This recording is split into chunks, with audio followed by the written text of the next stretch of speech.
Hello, welcome to the Faery Whispering Podcast. I'm Claire Casey, and my guest today is a very wonderful Melanie Stevens, and she is a spiritual teacher and tarot reader.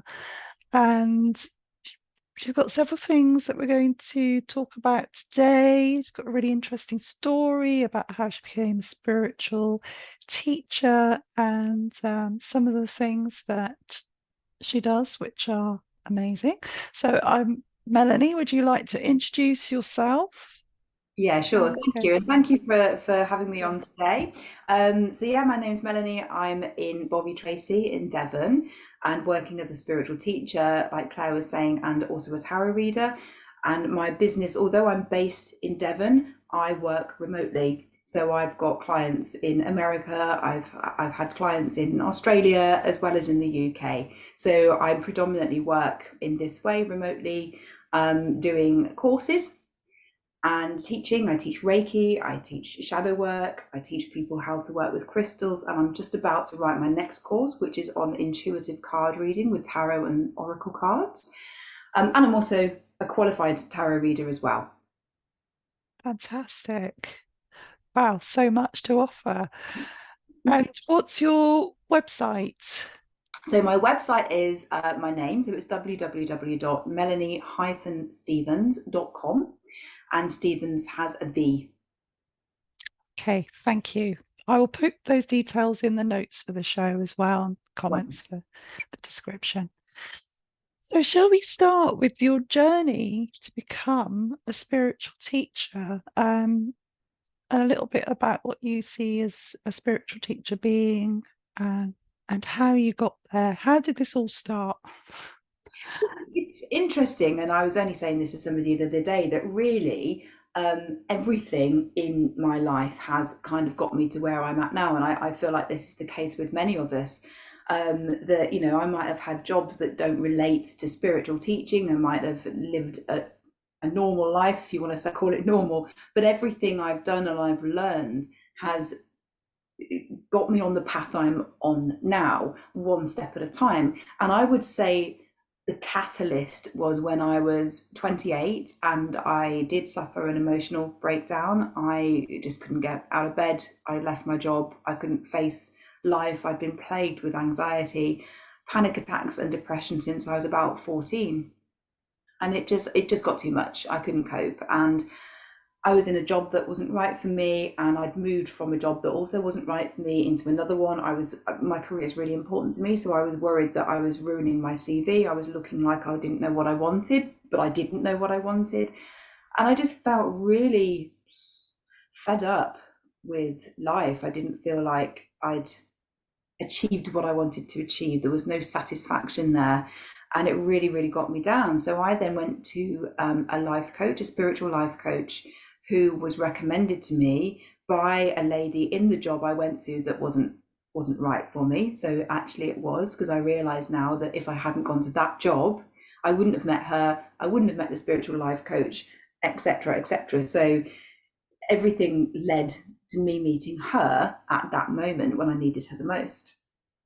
And I worked with her for 3 months, and she was brilliant. She helped me through so many phobias, fears, anxiety, just not being able to cope. My nervous system was shot. I couldn't cope with life.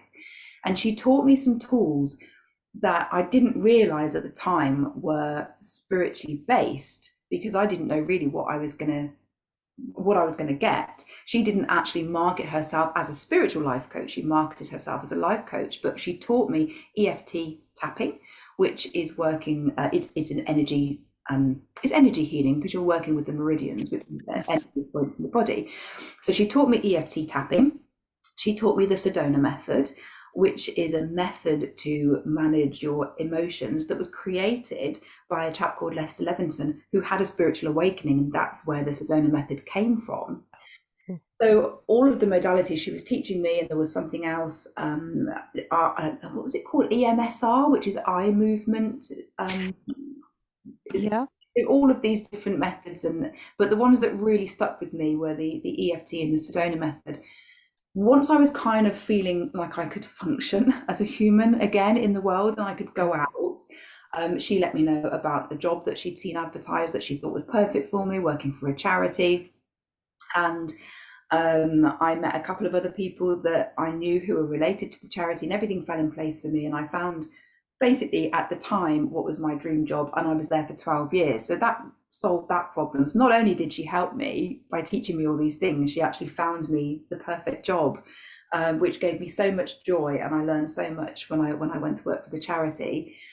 So she really sort of set me on my path. And she also had a page on her website called Recommended Reading. And this was books by people like Eckhart Tolle, The Power of Now and The New Earth. And it was, there was, what else was the Conversations with God was on there. There was quite a few, A Course in Miracles, very well-known spiritual books, The Secret by Rhonda Byrne about the law of attraction. So I love learning and developing, so I was just absorbing all of this knowledge and really getting into the spiritual subjects. And then in my new job, some of my colleagues were into that kind of thing. They would go and see mediums. I'd never really experienced anything like that, not since my own experiences as a young child.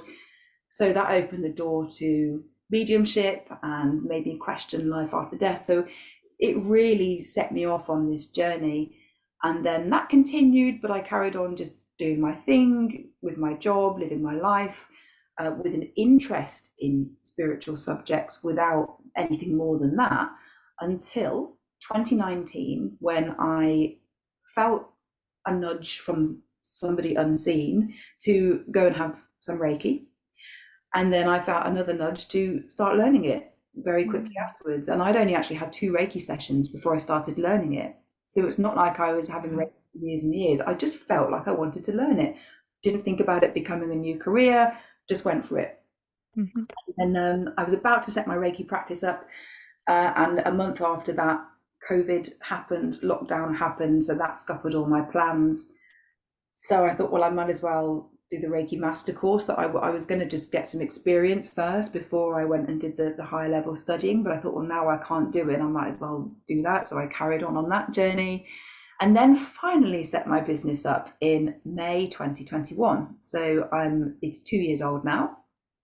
I started doing Reiki rather than teaching it. I realized that my passion is communicating, and I love learning. I'm a massive geek. I love courses. I'm constantly reading books, doing courses. That's what excites me. And so I've got all this knowledge, and it's like, why are you keeping all this to yourself? You need to share this with the world. And as you like communicating, why don't you teach? And I've done bits of training with people in my career. I was an HR manager, so I'm used to training people. Always had good feedback about how I managed to take something maybe slightly complex and simplify it so it's easy to understand. So then I started writing courses, and I've got 3 now. I've got 2 on Udemy, the platform, one in teaching people how to work with crystals, how to meditate with them, how to really attune to their energy. And I love my crystals. I've got crystals on my desk. I've got them everywhere, all around me all the time. Then I created a course in shadow work. I've got a Reiki course on my website, and I am a tarot reader as well. I started learning the tarot about 4 years ago, and now I'm feeling called, as well as doing readings, to start teaching that as well. So, yeah. So quite a lot. You've got loads to offer, and I'm inspired by what you were saying about using Udemy for your courses. I mean, that's a brilliant way to share knowledge, isn't it? That's something I'm thinking of exploring. This is about you, but it's just made me think, yeah, I need to get my stuff on there as well. I just want to go back because you mentioned childhood experiences. Would you mind sharing some of those? Yeah, of course. Yeah.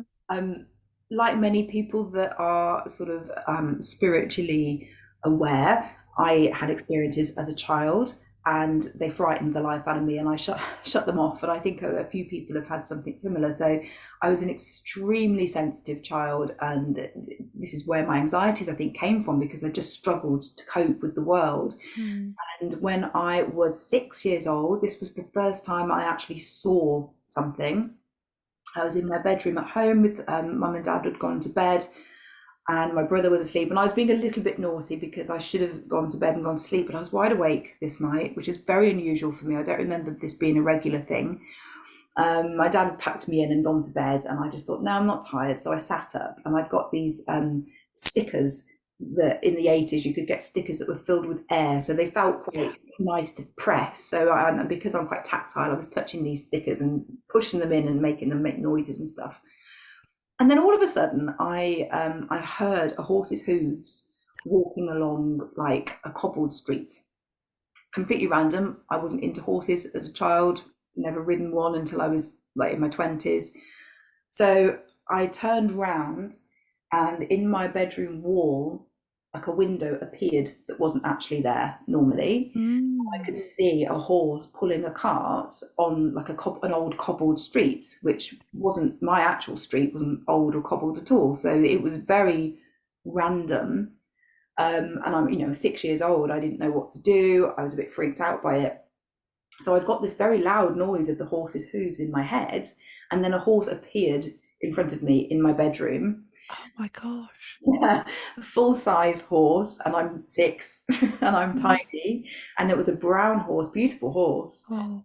that kind of faded in. It didn't like that appear. It like faded in, stood looking at me. I was like frozen looking at it in shock, and then it just kind of faded out and disappeared, and then the noise stopped. It all happened in like 20 seconds probably. And I remember getting out of bed, and I walked over to where the horse had been, and I did that to see if I could feel it, because it was physically there in front of me. And I put my hands through the air. There was nothing there. Visibly it had gone. I went running into my parents' bedroom crying because I was really scared, and I didn't sleep for many weeks after that. So it did. I mean, now I would completely welcome that experience because I would understand a bit more about it.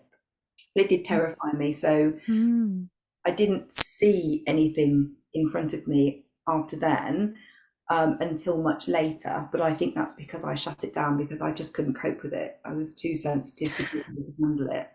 Yeah, I mean, I'm just thinking about as well the state of mind you're in, because you said you were pushing in those puffy stickers. I mean, I remember those in the 80s, the puffy stickers and scented rubbers, and it's very sort of sensory stuff, isn't it? Yeah. So like you almost sounds like you're in a very meditative state, and then that's when this window opened onto this parallel reality. If that's what ghosts are, I mean, I feel that it's like a snapshot into other times rather than something, a remnant of the past, if you see what I mean. That's what I feel it is. I don't know what I you do as feel. well. Yeah. And for me, it is, because everything's happening simultaneously. Of course, we find it difficult to get our heads around that, which is why we experience linear time. Our minds have to be able to make sense of the world and what's happening. But we talk about past lives, which I believe are happening now. Everything's happening now.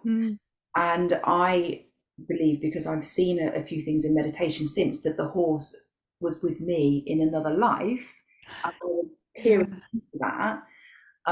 Or it was a horse in spirit who wanted to come back and say hello, because I've been with that horse in another life. Yeah. I just didn't recognize it in my physical form now.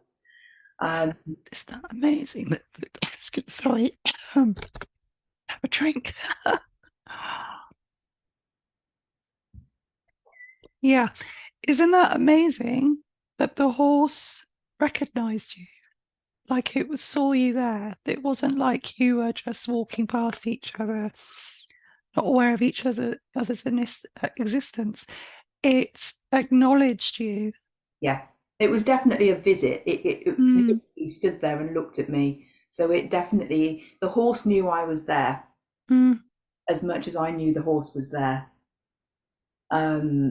Which, if it happened now, I would attempt to communicate, because I'm learning animal communication now. Actually, I'm doing a course, and I would attempt to communicate with it. But at 6 years old, I didn't, and I didn't really have any we didn't have pets, so it Mm. didn't make sense to me that it would be an animal that visited me, because most of the pets we tried to have, my mum was allergic to them. So we struggled to have animals. So I wasn't even at the time. I love animals now, and I've been surrounded by them my whole adult life. But as a child, I wasn't. So Mm. there was no logical explanation for a horse choosing to visit me in this lifetime unless we had been connected on a different plane, or we still are connected on a different plane. But Yeah. connection with that horse, but not in this physical lifetime. So Mm. very Have interesting. Have you ever tried to re-establish that connection I with it? haven't. I have asked questions about why has the horse come through, and then I've had a visit, a reading from a medium, and she said, "Oh, I've literally just seen a horse's face, and I've no idea why." And so I had that little like, it's like they're dangling a carrot, sort of encouraging me to keep going with it. So now I'm doing animal communication. Yeah. I'm still learning it, but I know how to do it. So I might actually connect and see if I can Mm. make contact. Yeah, perhaps he or she is some kind of a guide for you, maybe. Yeah, I'm wondering that, a power animal, but Yeah. with some sort of connection to me from Mm. some lifetime. Yeah. Yeah. So that's a very powerful ally for you, isn't it? And Yeah. yeah, I was just talking to somebody yesterday. We were talking about fairies and fairy experiences and how some people never see anything, never see a fairy or a ghost or whatever in their life, but maybe feel presences. And I said my sort of take on it, she agreed, is that these beings show up perhaps visibly sometimes or show signs in other ways, just like you say, to encourage us to keep trusting that we're on the right path, or just say, look, yeah, we are still here. Keep going. So, like your horse, maybe, if all time is happening at once, then, yeah, it's very much a present being for you now as it was when you were six. It's just there. Yeah. Yeah, and Yeah. I think the fact that it's a horse as well, I mean, for me, I always keep in mind that everything is energy. Nothing is actually Mm. as we perceive it to be. This is just our human senses. Everything is energy. And the horse's energy is that of power and strength. So maybe Mm. that is my power animal, because that's the energy I need to tap into in this lifetime. And if you're seeing fairies, maybe you need that playful, light, joyful energy in your life. Maybe that will benefit you more. And maybe this changes. Maybe the power animal or the power being that we're presented with at one point in our life might sort of fulfill its purpose. And then Mm. we're presented with a different, because again, it's fairy energy is different to horse energy, is different to, Yes. spirit energy or a loved one's energy. Just as we've got our own personalities and our own type of energy, so have all of these other beings, and they're all here to help and support us if we want them to. But they Mm. won't interfere, I find, as well. They won't make them force themselves on somebody that's not. No. No. Yes. I recognize that as well. Unless we open ourselves to them and say, yeah, I I want to find out a bit more about you, then that's when they tend to come forward, isn't it? So, talking about strength and courage, be a good time to perhaps talk about your journey to become a spiritual teacher through this dark night of the soul that you went through. And I mean, you don't have to go into detail if there's anything you don't want to share, but it'd be good to, because I know this is a very common thing. It's like a rite of passage for many of us, part of human experience. So I'm interested in how that helped you to move to where you are now. Yeah, and this is another it's another part of the spiritual journey. And I think when we think about our spiritual awakening, anybody that's not had a spiritual awakening probably thinks, "Oh, that sounds wonderful, very rarely is. It's really quite painful. And much as I was introduced to spirituality, well, I was introduced to spirituality through pain. I mean, that's why I went to see the life coach in the first place. And then my journey was a lot nicer and a lot more comfortable. And I was armed with those tools that I needed to be able to cope with being a sensitive person, and to be able to cope with being an empath and being a sponge for everything that goes on around me. The spiritual tools I learned helped with that. And then I got to a stage, I'm trying to think of the year, it started in 2019. A lot happened in 2019. And of course, we had COVID the year after. So I had 3 dogs, and my littlest one passed away at the end of 2019, and she had a disease. We got her from Crete, one of the Greek islands. Met her up there, and we flew her over, and I felt horribly guilty at the time, thinking a plane flight can't be nice for a dog. Should we be doing this? But they die on the streets out there because they're not looked after. And many of them have diseases, many of them have broken bones, they've been hit by cars and bikes, and they're just left. So yes, it's a bit traumatic to fly them over to the UK, but she had 4.5 years over here with us that she wouldn't have had if we'd left her out in Greece, because she has an incurable disease called leishmania, which you get from sandfly, very common in countries like Spain and Greece. We don't tend to get it over here because it comes from the sandfly. And we managed to get her some medication. We got her to the vet. We got her healthy. She was very skinny when we rescued her. Gave her a lovely life, and she had as long as she could with the incurable illness that she had. And we had 4.5 wonderful years. But she got quite sick and got very skinny, and it was quite traumatic to watch her go through that, and awful, obviously, to lose her. So then that was horrible, and that was at the end of 2019. And I remember saying, well, hopefully 2020 will be a lot better. And of course, 2020 was the year that COVID hit the world. So 2020 was awful, but that was the year a lot of people started looking towards the spiritual side of things because of what was happening. Yes. So 2020 for me, at the beginning of the year, my mum's husband was in hospital for quite some time. He was very poorly. He came out of hospital, he went back in, he came out, and then he was told he'd got 12 months to live. And we knew he wasn't going to make old age because of all of his health conditions, but we weren't expecting anything quite that soon. And that was, he was diagnosed in March and told you've got 12 months. And he passed away in June, 3 months later. So, oh my gosh. Oh, I'm so sorry to hear that. yeah, Your dog as well. Yeah. long after Georgie, and then we just didn't realise Andy was going to go that quickly. And then, of course, my mum went through the grief of losing her husband, which is just awful. And I had to try and help my mum as best I could, just by being there. You can't stop grief; it's a natural process, so you kind of have to just comfort and allow it out. So that was really stressful and upsetting. And then I came down with what might have been COVID. I don't know what it was. I was in bed with flu-like symptoms for a week. I felt really poorly. Came through that. And then in the middle of lockdown, we decided we needed to sell our house and downsize because our income had been hit because of COVID. My husband works in sales, so he got a low basic, and he would make commission because he couldn't go out and sell. He was just on his basic salary, which didn't cover our bills, even with my salary. So we were getting behind, we were getting in debt.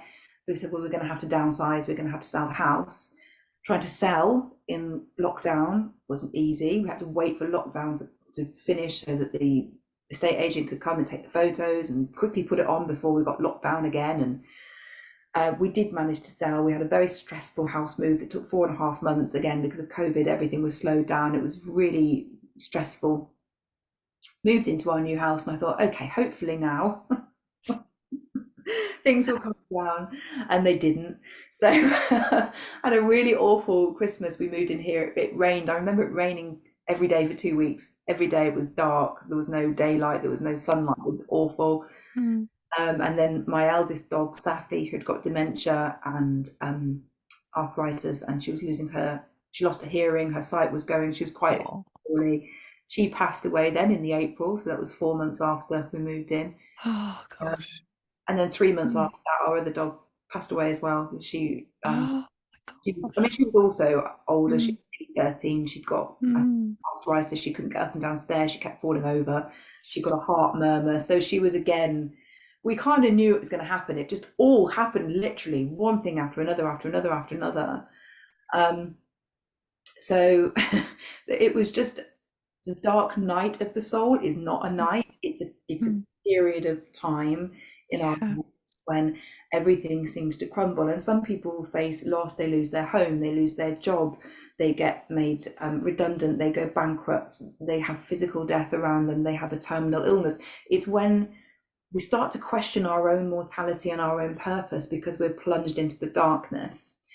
And in that pit of despair, the only thing you can do is try and find the light because you just want to get out of it.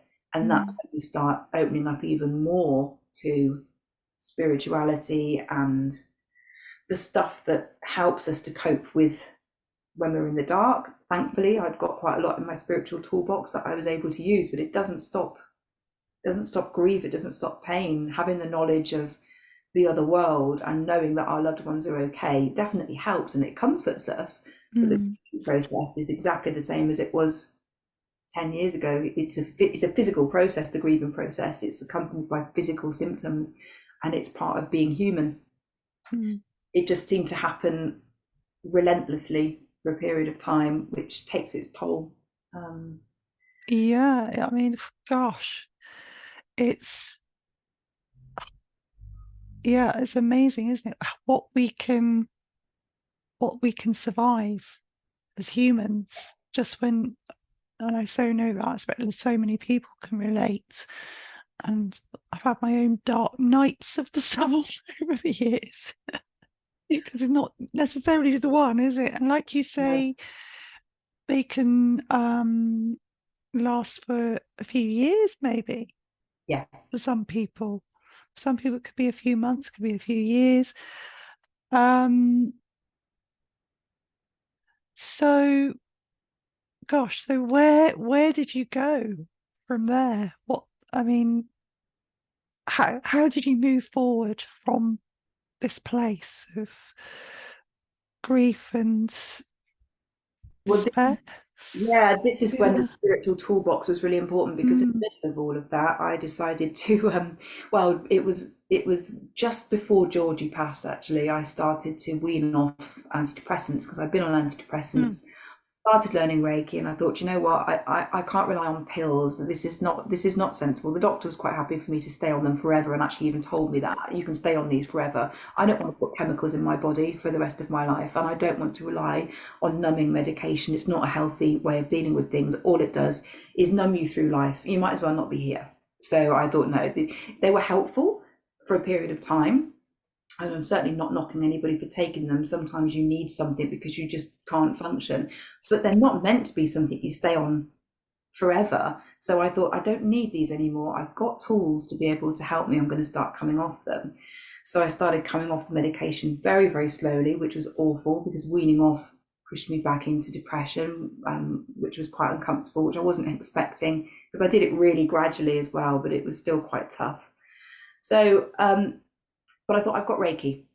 I've got mm, Reiki, I've got EFT, I've got stuff. I don't need medication. So I weaned off the antidepressants and really, really used my Reiki and my healing and my energy healing to try to help me through all of the darkness. And that's all I could do really, because I couldn't stop what was happening. I had to accept it, get into the present moment, accept it as part of life, and just keep going. And I think it's the determination that suddenly seems to arise out of nowhere when you need it the most. You just feel like, just keep going, just get through another day, just get through another day. And eventually the grief starts to ease and you start to be able to enjoy life again. But you have to dig into that strength at the time. And mm. I always think of the tarot when I think about the journey, because there's a tarot card that describes everything we experience in our lives and on our spiritual path. And the destruction that we experience is the Tower card, when everything comes breaking down. Yeah. Hmm. And when you go through that, you need the Strength card, which is about tapping into that courage that you've got within you to get you through it and to stay determined. because once you come through the tower moment in the tarot, the card that follows it is the sun, which is all about Mm. joy and rejuvenation and bringing some hope back into your life. So Mm. you have to know that things are going to get better, because they always do. Yes. It can just be a little bit like this. And every time I said things are going to get better, then they got worse. And I say they're going to get better now, and then they got worse. But I kept saying it because eventually it all stopped and things did, return to some sort of normality. Yeah. You've just got to have that courage and use your spiritual tools to get you through it, and know that the brighter days will return, but you Mm. might be in your dark night of the soul. And what is it that you're being called to look into if you are in the midst of a dark night of the soul? What do you feel drawn towards? Do you feel drawn towards a spiritual modality, or a book, or an author, or a teacher? Is there something you're feeling called to do? Because that might be what you need to help you get through the darkness. Mm. Yeah. For me, during lockdown, which was a huge grieving process for many of us, I realized that I needed to record some meditations that I'd been journaling about connecting with the fairies. So I taught myself how to use Audacity. I did on Udemy actually. I did a little course, short course about how to record meditations, which was brilliant. So I thought, right, I know what I'm doing now. Got all the tools. But then that led to me thinking, actually, I want to do a podcast. Now I know how to do that. So yeah, so ways lead on to ways, don't they? It's like during that quiet time, I thought, well, this is a perfect recording studio because it's so quiet. Well, yeah, exactly. Yeah, time to record. Yeah. So yeah, so Seen that. it's I need to look at Audacity a bit more, because I have got it, but I don't really know what I'm doing with it. I used an app called Mindist to record meditations, which is quite an easy app to use to oh right. put your voice, and then you add the gaps afterwards, so you kind of make it the length you want it to be, which is quite good. But yeah, I want to have a look into Audacity, because I love doing meditations. All my courses, I record at least one meditation, because I feel like that sometimes you can listen to people talk and you can absorb and you can understand, but that's when the magic happens, when you actually go into that deep space within, and then Mm. feel, or you see, or you hear, or whatever you're experiencing. I do it with crystals as well. I do crystal meditations, and I really get to feel the energy of the crystal when I listen to the meditation that I've recorded, because I go really deep, and then I'm shown things, or I feel things in my body, and then I know, this is what this crystal is going to help me with, because I've experienced it through meditation. So I'm a big fan of meditation. You can get so many benefits from doing it. Hmm. Definitely. And I'm interested in your crystal course because I'm really called. I mean, I've got loads of crystals all over the house, and recently they've been calling to me to sort of reconnect with them and learn more about them. So yeah, where can I find your crystal course? So it's on Udemy, but I can give Uh, you a link to it if that's, yeah, that'd be great for anyone else that's interested as well. yeah, Um, wonderful. Especially with the connection with fairies as well in the elemental realm. Yeah, amazing. Yeah, and from what I understand about the elementals, the fairies, the gnomes, all of the different elementals, the sylphs, the undines, they are the protectors of the elements and of nature. So they've got that strong connection. So, and particularly fairies, are fairies connected to the earth element? It depends what type of fairy they are. So the gnomes are connected to the earth, and the pixies. Then there's the sylphs, which are the air fairies, Mhm. and salamanders, the fire fairies.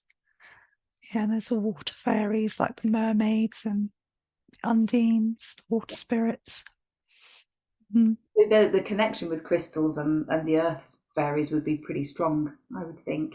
And I love. Yeah. I mean, I've got one here. I'm sitting playing with it as I'm talking to you. I've got this is I think this is aquamarine. It's a raw piece, but I like the shape because it's like a little pyramid. Oh, nice. I think is it a sparkly one? I've got green sparkly one. That's one of my favorite ones.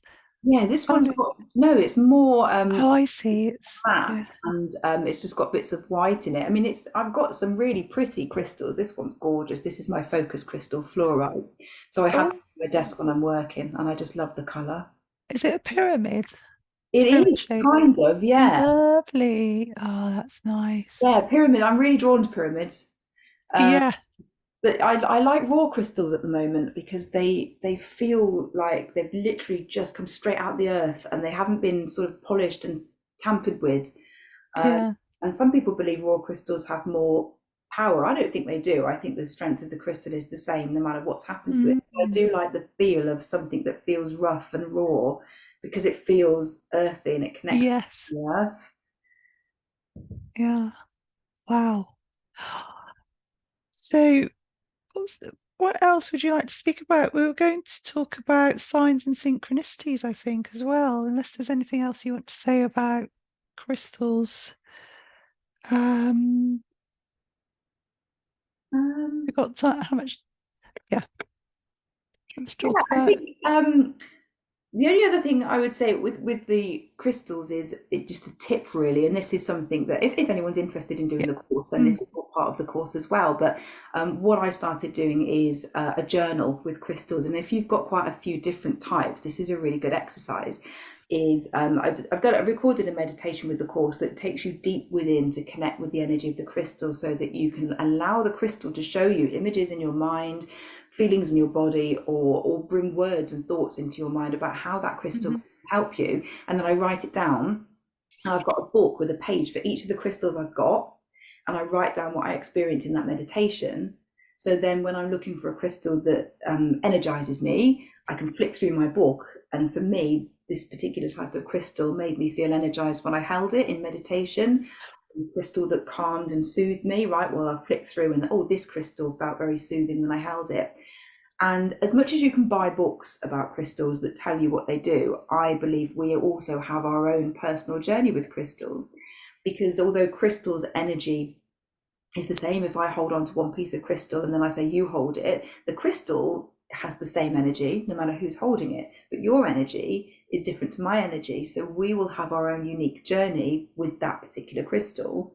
So I do encourage people when they're working with crystals to, yes, it's useful to have a book and to go online, but find your own way with crystals through meditation to mhm, establish what that particular crystal does for you, because it might not be the same as you're mm, reading your crystal book. You might think, well, it didn't feel like that when I held it. So it's better to use it based on how it made you feel, not what a book tells you it's going to make you feel. mm. I definitely believe in that. With anything in the sort of spiritual side of things, whether it's angels, fairies, crystals, whatever you're working with, it's always best to go on your own intuition because I'm a bookaholic. I've got so many, so many books about fairies and folklore and every subject you can imagine, but mainly fairies.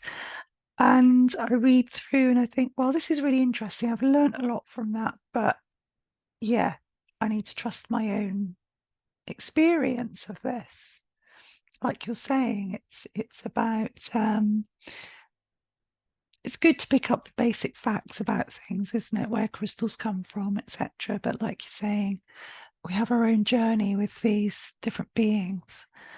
Exactly, yeah, and I think I Mm, mean I think as a human we do have a thirst for knowledge, and the mm, books can satisfy that thirst. I like learning; it's yeah. satisfying for me. So there is a joy to be had with learning, but Mm, I don't want to just read something and then repeat. For me, I read it, I absorb it, I understand it. Then I have my own experience, and that's when I'm then ready to share it with other people. And I think learning about things like crystals, where do they come from? What gives a crystal its energy? That stuff's really interesting, and I mm, like that satisfies that inner geek. That I'm like, well, what? yeah. Why has it got energy? I like to understand things like that.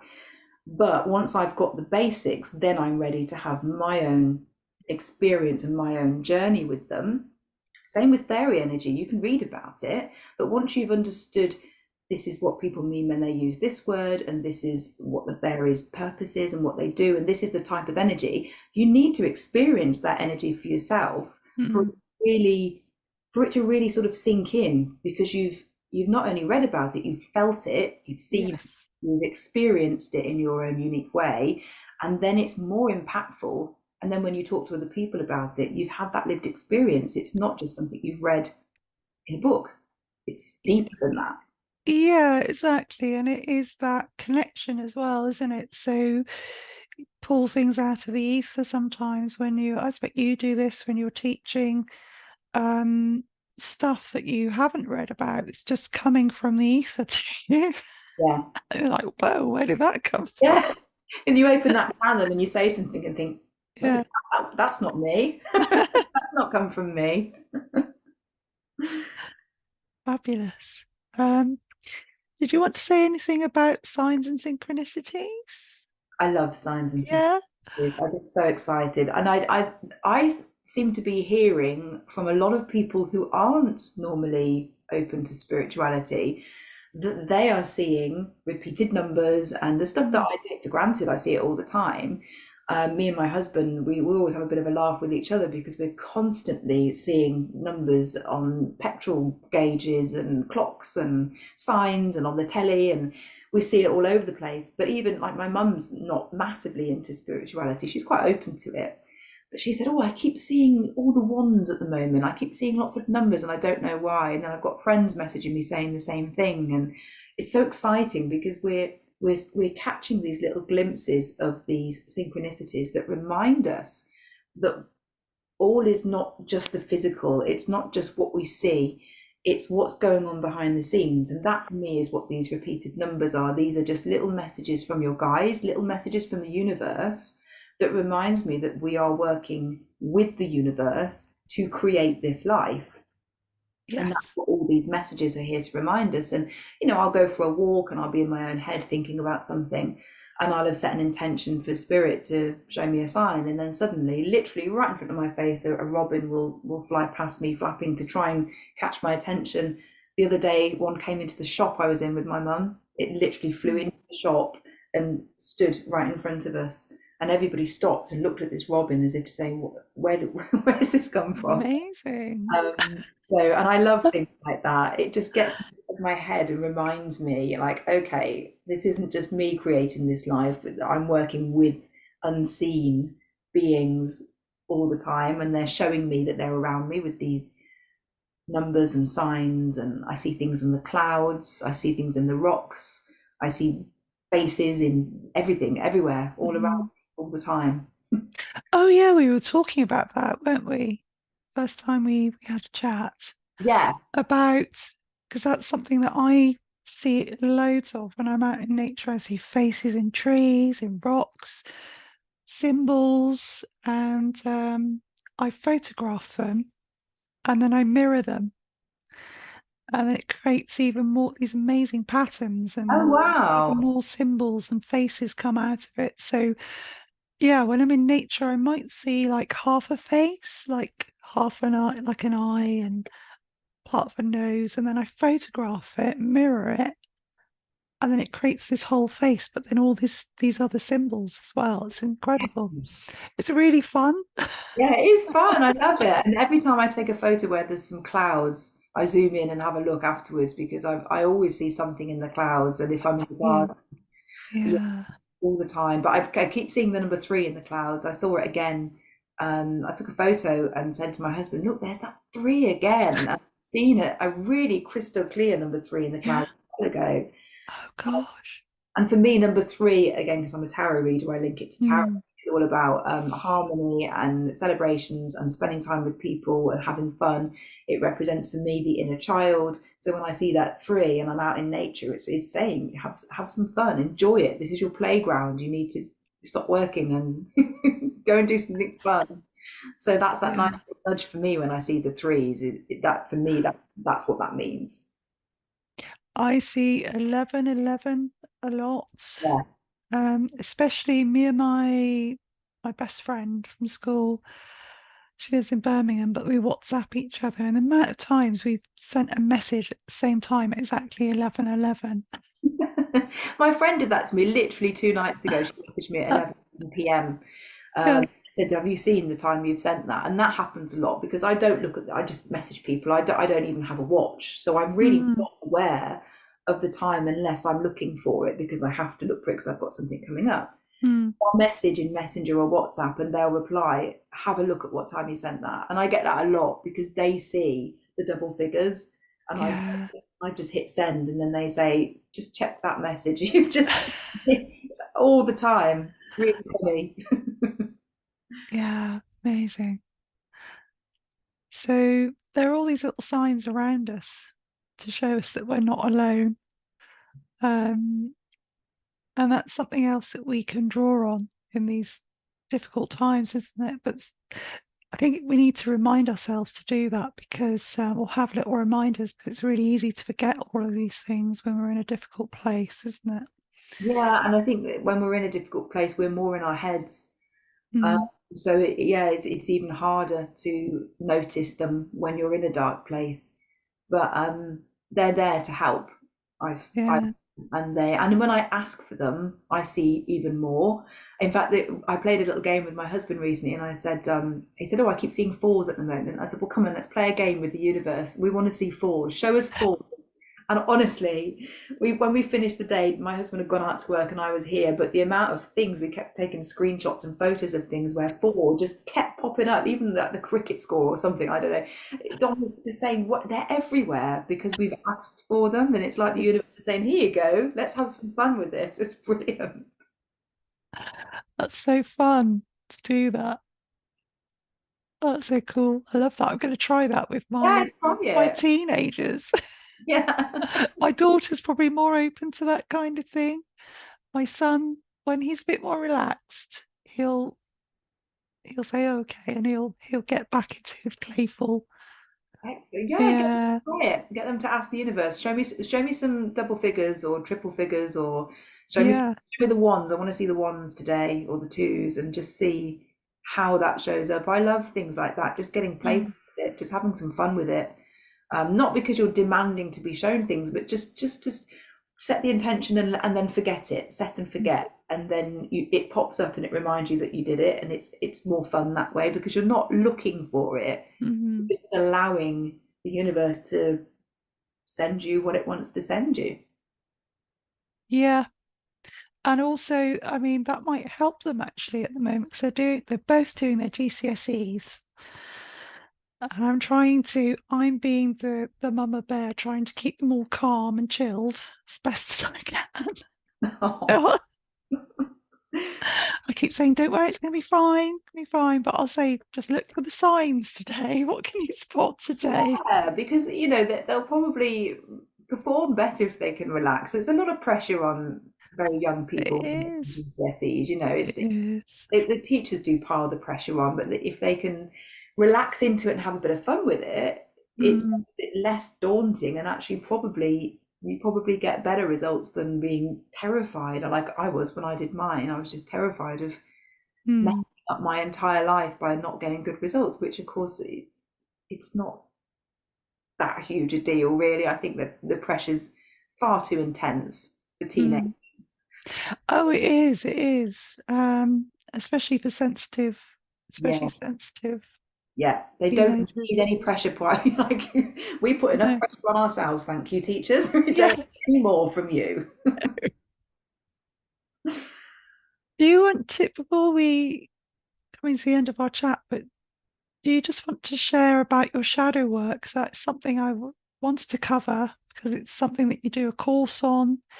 And before we go into that, I just want to say as well, this week, even though this podcast is probably going to go out in the next couple of weeks, um, this week is Mental Health Awareness Week. Ah, okay. I think the whole month is dedicated to mental health awareness, but this week especially in the UK.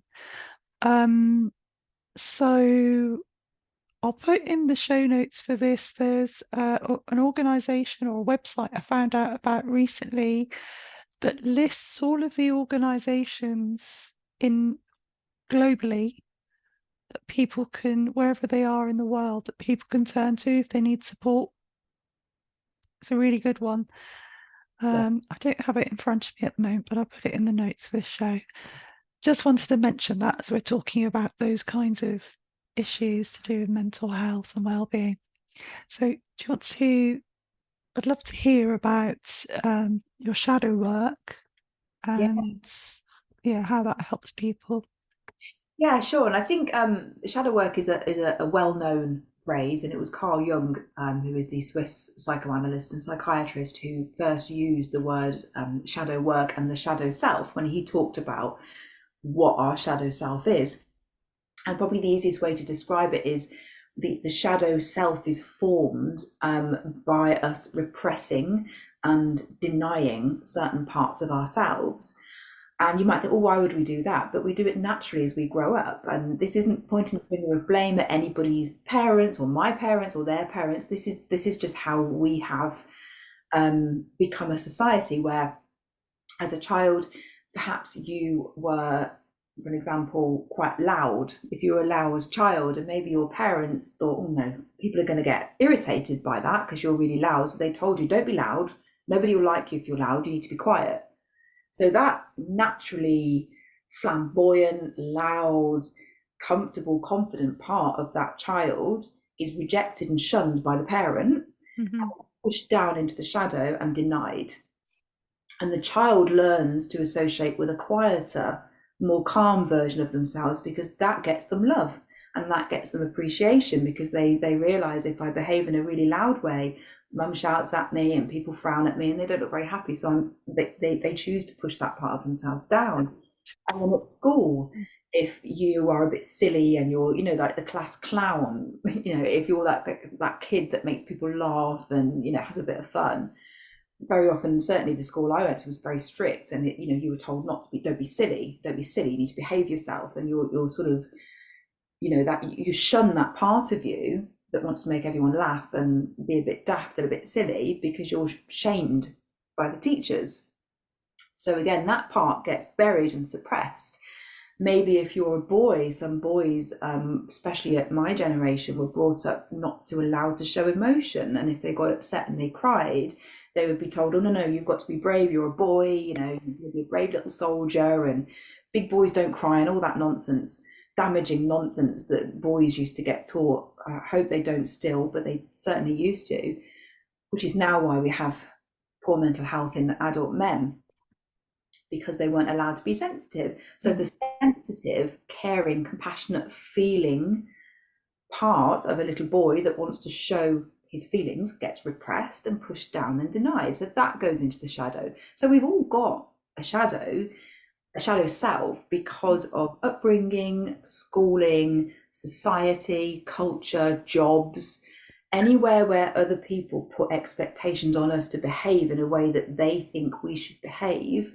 We have parts of us that then become repressed because we're taught in a way that they're not lovable or they're not likable, or we get punished for behaving in that way. We're put on the naughty step, or we're ignored, or we get frowned at. So we've all got this buried part of us. And you might think, well, is that a bad thing? Do we want to all go around being shouty and loud, and maybe we're okay with what we've got? But what can happen when we deny those parts of us? They sabotage us because they're trying to come up, but we're pushing them down. And that's when you get mental health problems. That's when you get anxiety. That's when you get stress, because your own natural response to something, maybe you feel like being a bit silly. Maybe you want to get shouty and loud. Maybe you want to get angry. But we've been taught, no, people won't like that. So you bury it. Anger is a thing I think a lot of British people have repressed and rejected, because we're not an angry, we're overly polite, and we don't allow that natural human emotion of anger to come up very often, because lots of people are uncomfortable with confrontation. But by denying it, it causes that conflict within us of our natural emotions trying to come up and us saying no. No, people pleasing is another thing. We want to please people, because if people are upset with us, whatever we did that made them upset, maybe speaking our truth and they didn't like it, we push that down. So speaking our truth can be buried in the shadow. So doing shadow work doesn't mean we're going to create a nation of angry people. It means that we allow the natural human emotions that we are trying to display to come up, because if we don't, they will sabotage us and cause Mm. ill. Even if that means shouting into a pillow, you don't have to go around and get angry with people all day, but you need to release what's trying to come up. Definitely. And Yeah. some of what's trying to come up could be really valuable. Being empathic and sensitive to men is a trait. We want men to be empathic and sensitive. We want them to do the shadow work to bring that part into the light. You might have courage buried in your shadow. You might have being able to project your voice and be a leader, but you were told as a kid you were bossy. Many girls my age were told not to be bossy. But actually, is that not just a leadership Mm. style trying to get out that we've repressed? Don't be bossy. You've got to be, a good little girl and sit there quietly. So you might find there's some real gold in your Mm. shadow that you've repressed since childhood. So by doing shadow work, by gently exploring what's there and reflecting and journaling and asking the right prompting questions to bring all this stuff up, we can Mm. transform ourselves, we can be more whole, Mm. we can accept all of those parts of us without feeling shame about those parts, and we can release some of these hidden skills and gifts that we've buried that as adults would actually probably be really valuable to us. So it's a big subject area. Yeah, it's really fascinating and really sort of juicy Mm. if you feel like ready to explore it. I think going through menopause as I am now, it's 50 this year, and I've definitely got to the grumpy old woman stage where, apparently it's a fact that so as our estrogen lessens, it's almost like a holding space. Can hold less as women. And I've definitely got to that stage, but it's a positive thing because now I speak out for a lot more for things that I'm passionate about, or if I see something in the streets, certain behaviours, I will get involved. I won't just pass it by. I'll say, no, I think no, that's not right. Why are people walking past that? That isn't right, all those sorts of things. So yeah, it's a good thing. It's a good thing to um, let that, whatever you want to call it, grumpy old woman or elder, wise elder, Wise elder, I like that. wise elder, yeah, side to come out. And because we've all got our role to play, haven't we? We've all got to it's like doing this podcast as well. I mean, if you'd said to me 20 years ago, you go, oh, do a podcast, I'd be like, no, no, because I was always very quiet and shy as a child. And now I'm like, well, I don't really I don't really care what people think. This is the way I want to do it. I've got a voice. This is what I want to talk about. So yeah, I guess more of the shadow can come out in a positive way, can't it? As you get older as well. But it's good to have the tools to recognize this earlier in life as well. I wish I'd known about the shadow perhaps when I was 20, you know. So what you're doing is providing people with that way of learning about it, creating awareness about it. And Mm. it's something I wish we learned it earlier. I wish this sort of thing was taught at school to allow people Mm. who they want to be and not who society thinks they should be. Because I grew up and spent all of my 20s trying to fit in and be like everyone else. And I guess many of us do, but what a waste of time that was. And if I could just go back and not have Yeah. any of those anxieties about what people might think, oh, I better behave like that because that's what's expected. I was a massive people pleaser. I never spoke my truth. I'd have had a much nicer existence if I had known about this sort of thing back then. Mm. And I wasn't meant to. I was meant to learn it later and share it with people. And this is all part of my path and my journey. But this is why I'm passionate about sharing things like shadow work, because we should never feel ashamed of any parts of us. We might decide not to publicly display every single side to our character, and that's fine if it's a choice. but not because it's been programmed into us or we've been shamed by the society around us, Mm. that we can't be who we want to be. And thankfully, I think growing up in the UK is fairly open minded, but there are some countries where you really can't be who you want to be because of your gender or your sexuality or your age. You're expected to behave in a very restricted way. And it's not quite that bad over here, thankfully. But I think Mm.